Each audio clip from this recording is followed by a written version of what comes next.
Welcome to Know. I'm John Reisinger. And I'm Gus Sorola. Yeah. Despite a 26% on Rotten Tomatoes and behind-the-scenes problems, Suicide Squad hit back at the naysayers with a huge $135 million opening weekend. That's just domestic, too. Yeah. But in true internet fashion, that's not stopped people from calling the movie a flop already. We thought we'd take a look at the numbers and see if we can make some sense to whether or not the movie is doing as poorly as people would have you believe. Here's what we actually know about how amazing the start is for Suicide Squad. First off, it beat Deadpool's opening weekend from earlier this year and completely destroyed the previous August record set by Guardians of the Galaxy at $94 million in 2014. Deadpool opened at a much celebrated $132 million. Now that Suicide Squad has leapfrogged that film, that means it's got the fourth highest opening of all year so far, behind only Civil War, Batman v Superman, and Finding Dory. I do want to add, Deadpool is a rated R movie. Slightly different. Right, and with that handicap, only $2 million behind?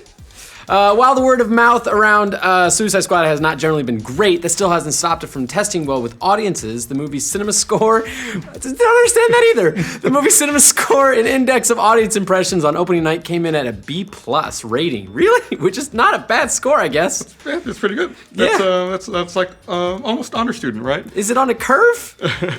In fact, that's higher than Batman v Superman, who clocked in at a B with opening night audiences, and with audiences under 35, the most important demographic, it nailed an A- rating, which is just below Deadpool's cinema score of A.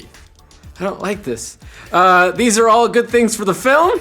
However, it should be noted that opening night audiences are maybe a little skewed toward liking the movie. They're generally the most excited about seeing a particular film, which is very correct. Good point. But despite that huge opening, there's been a sizable backlash to the movie online with predictions that it will ultimately be a flop.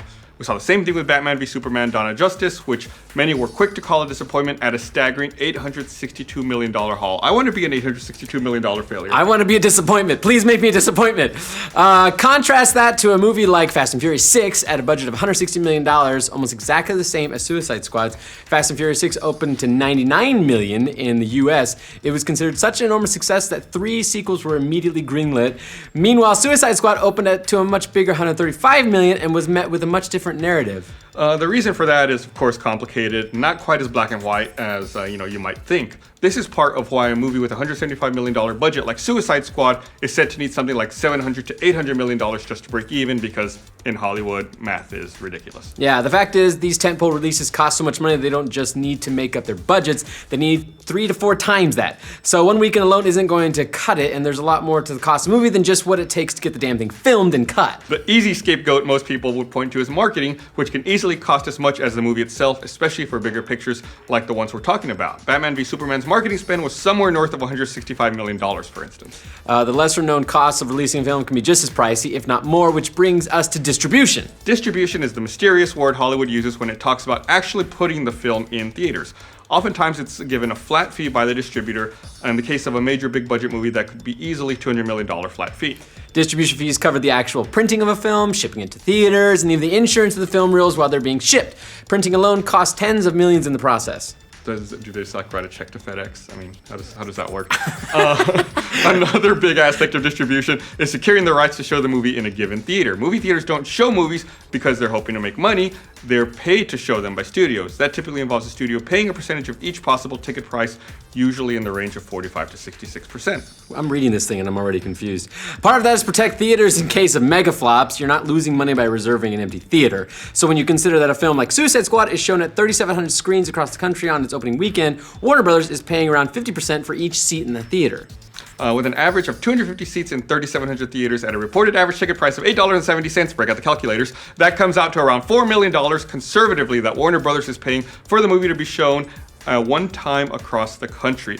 Add another $4 million for every additional screen those 3,700 theaters can get collectively. Do you feel like we're reading The Martian right now? It feels like we're going through like all this math and someone's figuring out how to make this movie survive. We got to backfill. There's also subtitling, various foreign translations, distribution after theatrical release, interest paid on the money that had to finance all these very expensive things. All of those add tens of millions more. So it's not hard to see how with $200 million distribution fees, $150 million or thereabouts spent on marketing, and $175 million budget, plus all the other expenses could make Suicide Squad cost in the $600 to $700 million range. And then we got to bring Matt Damon home. We actually got a peek at this with Harry Potter and the Order of the Phoenix a few years back. That movie with a $150 million budget was said to have lost close to $170 million, even though it netted nearly $1 billion at the global box office. All of those things, plus the fact that it was also by Warner Brothers, make it an interesting test case that's quite similar to the DC film so far. Deadline got its hands on a leaked copy of its profit statement, which showed all kinds of absurd fees for everything we've already talked about in this story. However, in the breakdown, Warner Brothers noted that they paid $200 million in distribution fees, even though they're the distributors. Makes just so much sense. You take the money from this pocket and then you put it in that pocket. Business! And with bigger studios, paying themselves is totally something they put down as cost all the time. Sometimes they loan themselves the budget and charge interest. And sometimes they market the films themselves through satellite offices that they own. It's like a shell game. Yeah. It's like moving Don't know around, who's hiding. doing what. Which adds another weird wrinkle to all of this, the infamous Hollywood accounting. This is the Hollywood practice of inflating a movie's cost so it looks as close to breaking even as possible without going over. If you're wondering why they do that, because I am right now and hoping to read the rest of this, it's because most stars, directors, producers, the important people, all have deals in place that would give them a percentage of the net profit of a film that a film makes. So in order to keep that from happening, it's typical for studios to engage in mathematical witchcraft to make the film look like it's doing just okay, but not great. Classic example of this, did you know A New Hope has still never made money? No. Never made money. Really? It's a willful act of ignorance that the entire industry is involved in, and part of what makes all the people saying a huge movie failed, a little BS. Just because a movie is in the red on Hollywood books doesn't actually mean that that's really true. And judging by how Warner Brothers is already greenlighting and fast-tracking more DC Universe pictures, they've reportedly put A Man of Steel 2 in active development on the heels of Suicide Squad's opening weekend. They know that their movies are doing, well, they're doing fine. It's all right. Yeah. Do they want more money from their blockbusters?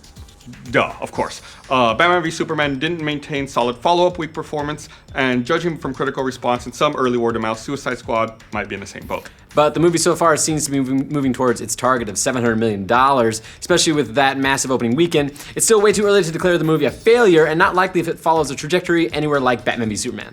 But again, movies have totally shocked us before, and not opening in China is certainly going to take its long-term toll on this movie. We'll just have to see how that plays out. What do you guys think? Is Suicide Squad destined to fail, or does it opening weekend prove the haters wrong? Let us know in the comments. For future entertainment industry breakdowns, like this video and subscribe to The Know. And bring Matt Damon home. Why so serious? Guess the movie.